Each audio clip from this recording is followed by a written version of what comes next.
Okay, I had to work on this quite a bit and I had to have both hands.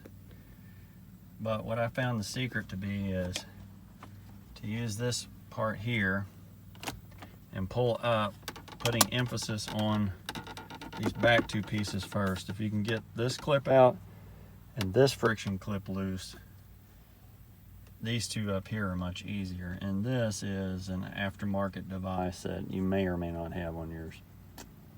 But if you can get this out, you'll have access to a screw here and a screw here for these trim pieces, and they'll pop off with friction clips.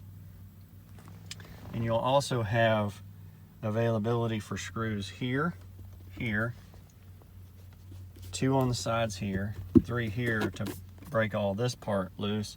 And if you want to take this part off,